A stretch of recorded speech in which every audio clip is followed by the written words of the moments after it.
You have almost certainly already looked at your own face several times today. Maybe in the bathroom mirror this morning, bleary and unimpressed. Maybe in the black glass of your phone before it lit up. Maybe in a shop window, a car door, the back of a spoon. By now, you know your own face so well that you could pick it out of a crowd of a million in an instant.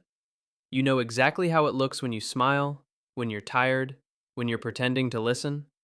This feels like the most ordinary thing in the world. But I need you to sit with something genuinely strange for a moment. For almost the entire history of our species, a human being could be born, live a full life, and die, having barely ever seen their own face at all. Your ancestors, for tens of thousands of years, did not really know what they looked like. And the day we finally did, the day the human mind first got to look steadily back at itself, quietly changed everything about how you feel when you catch your own eye in the glass. This is the story of the most powerful object you own without ever thinking about it, and what it did to the creature staring into it. To understand how radical the mirror is, you have to picture a world completely without one. Go back far enough and there is no polished surface anywhere that can throw your face back at you. There is only one mirror in the entire world, and it is water. Still water. A pond at dawn before the wind picks up.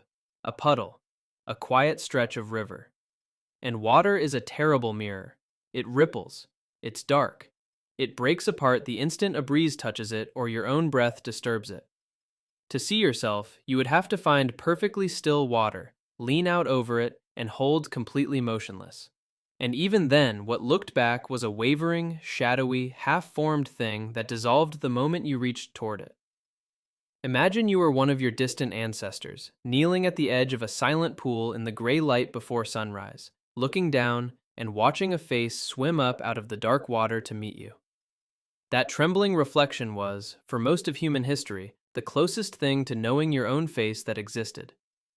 And this leads to something that is honestly difficult for a modern mind to even grasp. You know the faces of the people you love better than you know your own. You have spent thousands of hours looking directly at your friends, your family, your partner. But you have never once seen your own face the way they see it, live, in motion, in conversation. You've only ever seen a frozen, flipped reflection. Now take that strangeness and multiply it. For your ancestors, their own face was almost a rumor. They knew every crease and expression of everyone around them intimately, and their own appearance only as a kind of guess, assembled secondhand. Which means their sense of self, their entire idea of who they were, was built almost entirely out of how other people reacted to them. You didn't learn you were beautiful, or frightening, or kind by looking. You learned it from the faces looking back at you. In a very real sense, other people were your mirror. Long before glass, the reflection you lived inside was the expression on someone else's face. Think about what that does to a life. A great hunter might go his entire existence known across the land for his face, his scars, his fearsome eyes, and never once see that face himself. A woman might be famous in her valley for her beauty, and only ever know it through the way people softened when they looked at her. Your appearance belonged, in a strange way, more to everyone else than to you. It lived in their memories, not behind your own eyes. Now you might be thinking, come on, it was probably just an ancient makeup tool, nothing deep about it. It's a fair objection, but look at the evidence again. These mirrors were scarce. They took real skill and hours of labor to produce, and they were buried with the dead. When something is that rare and ends up in a grave, it usually meant something far beyond the practical. Some researchers believe these obsidian mirrors were used to look at the soul, not the skin. That to gaze into that dark, glassy surface was to see something more than your face. A rite, a window, a doorway. Think about what it must have felt like, 8,000 years ago, to be one of the only people alive who could hold up a stone and watch your own eyes stare back out of the blackness. It's no wonder they thought it was magic. And that word, black, matters, because the reflection those first mirrors gave was dark. Obsidian shows you a dim, shadowy version of yourself, a face emerging from deep gloom, like a ghost surfacing in the night. For thousands of years, to see yourself meant to see a shadow self, an imperfect echo swimming in darkness. Slowly, better materials came. Around 6,000 years ago, people in Mesopotamia began polishing copper into mirrors. The Egyptians followed with bronze, golden discs that caught the sun. These were warmer, brighter, but still dim by our standards, still slightly distorting, still turning your face into something not quite true. And they were small. A mirror large enough to show your whole body did not even appear until the Romans, around 2,000 years ago. For almost all of human history, no ordinary person had ever seen their own body, head to toe, all at once. Let that sink in. Your reflection was a face, a fragment, a hint, never the whole. And here is a subtle cruelty hidden inside all of this.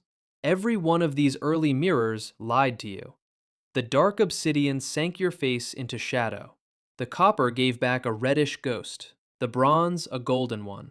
Every polished metal surface bent the light a little, shifted your colors, softened or warped your features. So for thousands of years, even the fortunate few who owned a mirror were never truly seeing themselves. They were seeing a flattering, distorted, dreamlike echo. Humanity spent almost its entire existence without ever once seeing an accurate image of its own face. So when a person finally did see themselves rendered perfectly, truthfully, in bright, flawless silver glass, it must have carried a small shock. The strange moment of meeting, at last, the real stranger you had been carrying around inside you your whole life. Then the mirror became one of the most coveted luxuries on Earth. When true glass mirrors, backed with a thin layer of reflective metal, were finally perfected in Renaissance Venice, on the island of Murano, they were so clear, so magical, that they were treated as a state secret. A perfect Venetian mirror could cost more than a masterpiece painting. Kings and queens hung them like treasure. The glassmakers who knew the technique were watched, controlled, and legend says even hunted down if they tried to sell the secret abroad. For centuries, owning a clear reflection of your own face was a privilege reserved for the fabulously rich. Everyone else, the overwhelming majority of humanity, still lived in the age of dim metal and dark water, still catching only shadowy, second-hand glimpses of themselves. A clear, honest look at your own face was, quite literally, a luxury most humans who ever lived never once experienced. To grasp how staggering a clear mirror once was, look at what the most powerful man in Europe did with them. When the Sun King, Louis XIV, built his palace at Versailles, he commissioned a single hall lined wall to wall with hundreds of great mirrors, the famous Hall of Mirrors. Today that sounds ordinary, even tacky. At the time, it was an almost obscene display of raw power and wealth, a room that caught candlelight and daylight and threw it back into blinding brilliance, that multiplied every guest into infinity. Foreign ambassadors were left speechless walking through it, because to fill a room with clear mirrors was to fill it with something rarer and more precious than gold. That is how far you stand from the world of your ancestors, you, who own a mirror far clearer than any king of France ever gazed into, and glance at it while brushing your teeth. And then, in a single moment, in the year 1835, all of that ended. A German chemist named Justus von Liebig worked out how to coat a sheet of glass with a thin, even, brilliant layer of real silver. Suddenly a mirror could be flawless, bright, and above all, cheap. It could be made in any size, for almost anyone. And so, for the very first time in the 200,000-year existence of our species, ordinary people, everywhere, could look at their own true face, clearly, whenever they wanted, every single day. Stop and absorb the scale of that. The mirror on your wall, the thing you glance at half asleep and don't give a second thought, is barely 190 years old as a common human experience. For 99.9% of the time humans have existed, what you do casually every morning was impossible. You are among the first humans in history to truly know your own face. And that changed the mind staring back in ways we are only beginning to understand. Because here is the quiet, profound thing a constant reflection does to you. When you can see yourself all the time, you slowly stop being only a person who looks out at the world, and you start becoming a person who is also looked at by yourself. You become an object in your own eyes. You begin to monitor, to judge, to correct. Is my hair right? Do I look tired? Is that how I really appear to everyone? A whole layer of self-consciousness switches on that our ancestors, in their world of dark water, simply never carried. Vanity, in the modern sense, exploded once everyone had a mirror. It's no accident that the great cosmetics boom, the birth of the modern beauty industry, arrived right alongside the cheap bathroom mirror.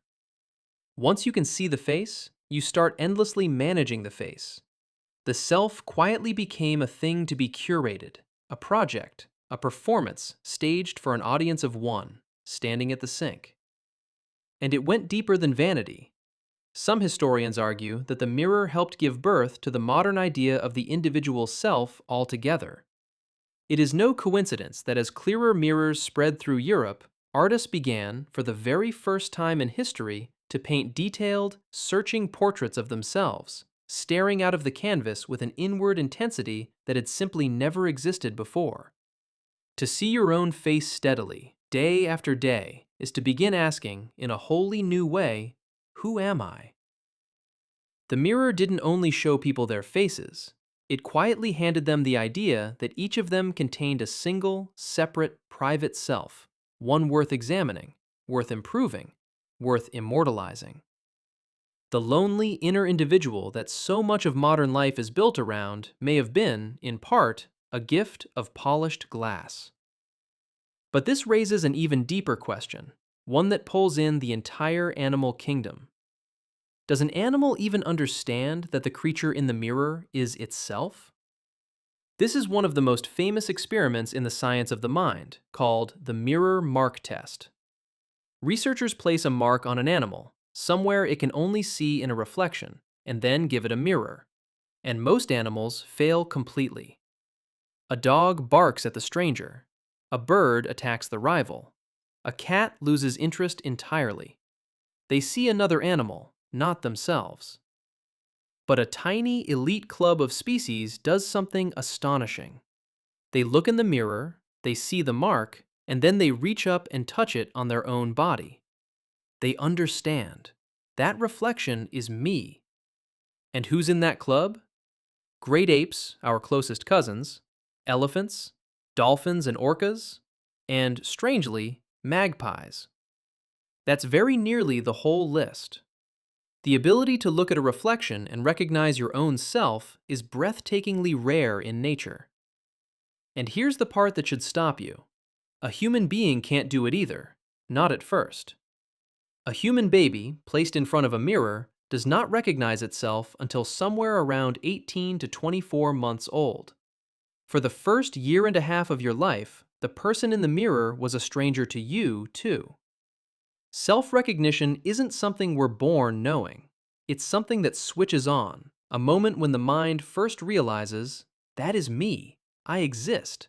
I have a face. I can be seen. You can even watch this happen with your own eyes. Put a small smudge of red on a toddler's nose and sit them in front of a mirror. For months, a baby will treat the reflection as another child, patting the glass, peering behind it, babbling at the stranger. And then one day, somewhere around a year and a half old, something shifts. They pause. They stare. And their little hand goes up, not to the mirror, but to their own nose. In that single quiet gesture, a self is born. It is one of the only moments in an entire human life where you can actually watch a mind wake up to the fact of its own existence. And once you understand that, the mirror stops being a piece of bathroom furniture and becomes something almost frightening. Because for our entire history, we have sensed on some deep level that it was dangerous. Look at the superstitions we built around it. Break a mirror and you get 7 years of bad luck, as if you'd shattered something far more important than glass. In many cultures, when someone dies, the mirrors in the house are immediately covered, so the soul of the dead, or the souls of the living, aren't caught or trapped inside them. The ancient Greeks told the story of Narcissus, a young man so captivated by his own reflection in a still pool that he could not look away, and wasted away and died there, gazing at himself. For thousands of years, in story after story, we have quietly understood that a reflection is not entirely safe, that there is something in seeing yourself that you can fall into and lose yourself completely.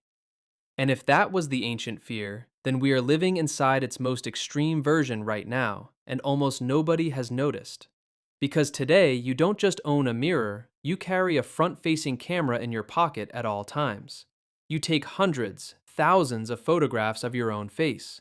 You sit on video calls and watch your own face talk back at you for hours, something no human in all of history ever did until about 15 years ago. You apply filters that reshape your reflection into something smoother, thinner, brighter, and then compare your real face to that impossible ghost. In a single ordinary day, you now see your own face more times than your great-great-grandparents saw theirs in months, maybe years. We have become the most intensely self-observed human beings who have ever existed, and the mind gazing back was never, ever built for this. It was built for a world of firelight and other people's faces, a world where you learned who you were from how others looked at you, not from a glowing rectangle you hold at arm's length in the dark. And consider the sheer arithmetic of it. The average person today glances at their own reflection dozens of times a day, in mirrors, in dark screens, in shop windows, in the front-facing camera. Each of those glimpses lands in a brain that evolved to read faces as social judgments, quick, unconscious checks of, am I okay, am I accepted, am I safe? Except now the face being judged, dozens of times every single day, is your own. A mind built to watch the tribe has been turned relentlessly back onto itself. It is little wonder that so much modern unease circles around the way we look. We didn't just invent a tool for seeing our own faces. We accidentally built a machine for judging them, and then we placed one in every room, every pocket, and every hand. So let's go back one final time to this morning, to that half second where you glanced at yourself in the mirror and thought nothing of it. Understand now what that glance really is. It is one of the youngest experiences a human being can have. It rests on a machine barely 190 years old, which rests on 8,000 years of people patiently polishing stone and metal to steal a clearer look at themselves, which rests in turn on hundreds of thousands of years of humans who knew every face in their world except their own. The person looking back at you from the glass, so familiar you don't even see them anymore, would have been an almost total stranger to nearly every human who ever lived. For 200,000 years, we walked this planet knowing everyone's face but our own. And then, one day, we finally got to look back. And the truth, the strange and slightly haunting truth, is that ever since that day, we have never once been able to stop looking.